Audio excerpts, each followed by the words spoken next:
membuat podcast itu boleh saja, jadi YouTuber boleh saja, selama tidak menjatuhkan kredibilitas orang. Tapi ketika podcast itu sudah masuk ke arah delik, nah ini yang bahaya.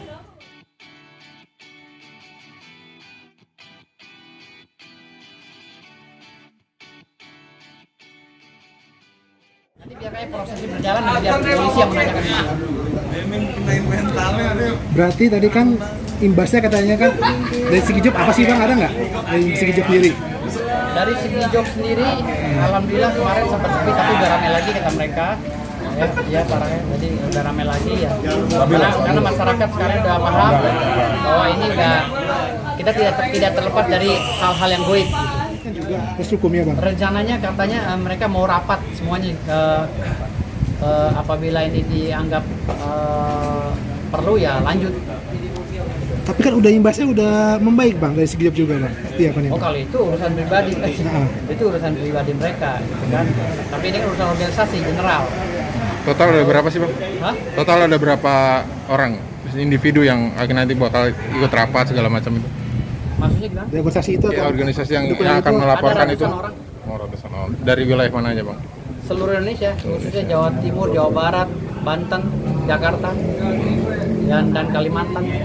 Oke, masa nggak sih Bang sejak ada Marcel, ada lagi sekarang Dr. RL ini seperti apa nih Bang lihatnya Bang?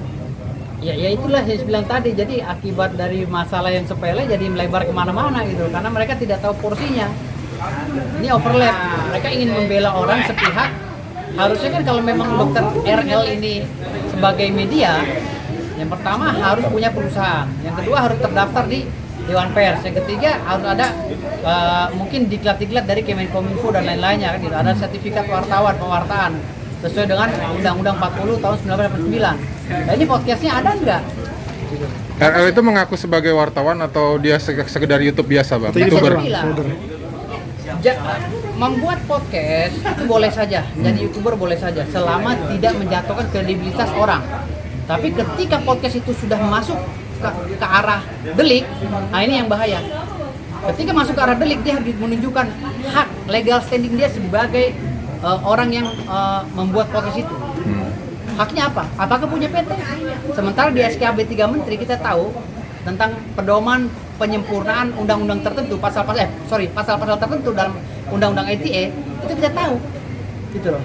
Bahwa wartawan saja di mungkin pasal 30 ya kalau nggak salah. Wartawan aja apabila dia berdiri sendiri tanpa adanya koordinasi dengan medianya, itu bisa kena pidana. Tapi kan kalau dia bukan wartawan, tapi dia nggak bisa disejerat pakai undang-undang yang wartawan itu sendiri Bang. Artinya ya itu YouTuber kesepakatan dengan orang-orang yang diundang begitu. Loh, nggak bisa dong, nggak bisa. Tetap dengan pewartaan itu harus ada kaitannya dengan situ. Termasuk Deddy Kobuzer segala macam seperti itu. Pewartaan itu harus tidak ada kesepakatan.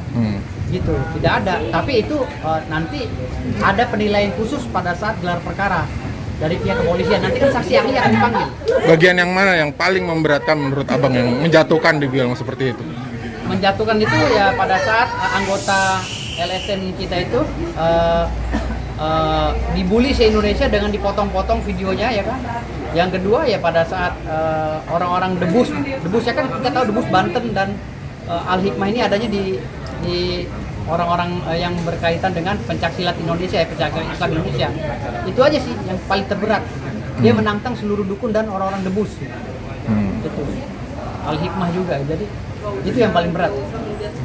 Makanya kita daripada dia melebar kemana dia lapor polisi. Biar mereka kelihatan profesional di para dukun.